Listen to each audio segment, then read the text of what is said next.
Bloody Mary की कहानी।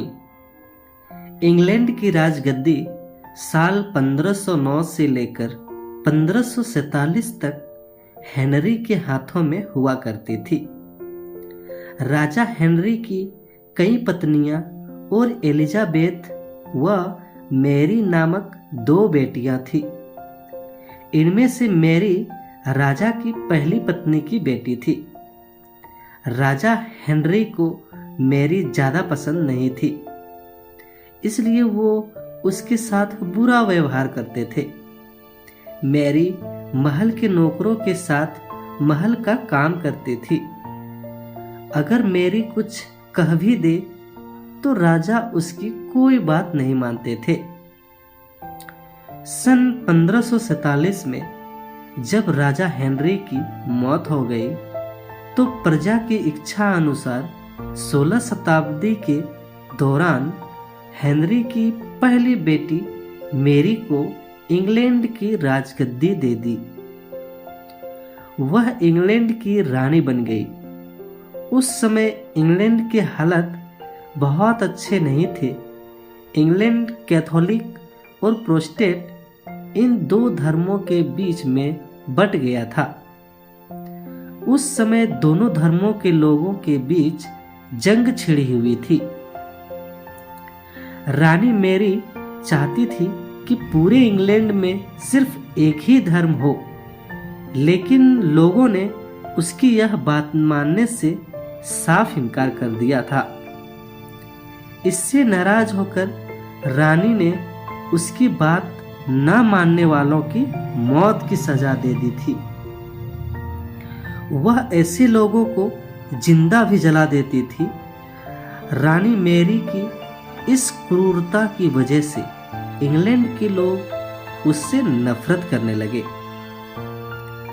ऐसा भी कहा जाने लगा कि रानी मैरी कुंवारी जवान लड़कियों के खून से नहाती थी।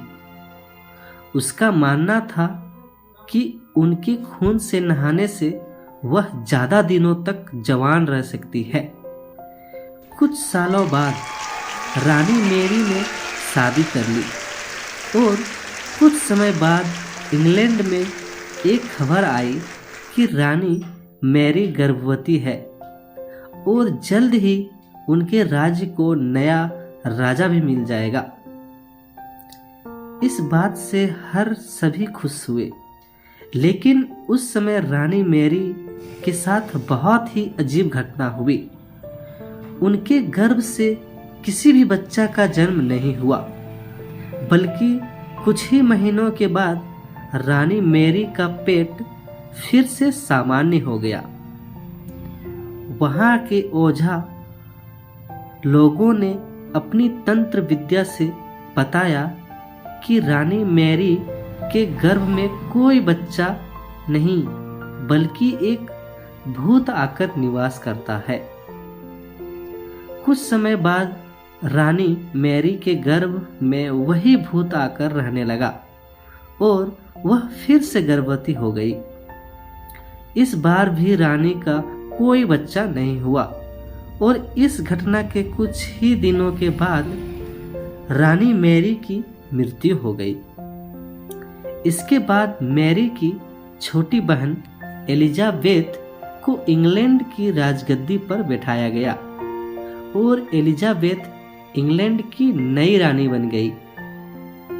रानी मैरी की क्रूरता की वजह से इंग्लैंड को लोग उसे एक निर्दयी औरत मानते थे। वहीं सब उसके गर्भ से बच्चे की जगह एक भूत का निवास होने लगा, तो लोगों ने उसे शापित भी करार दे दिया और इसी वजह से उसे लोगों ने ब्लडी मैरी का नाम दिया। कहानी से सीख। ब्लडी मैरी की कहानी से हमें यह सीख देती है कि अपने निजी विचारों व सोच को लेकर दूसरे लोगों पर दबाव नहीं बनाना चाहिए। शांति और करुणा से लोगों का ख्याल रखना ही मनुष्य का धर्म है।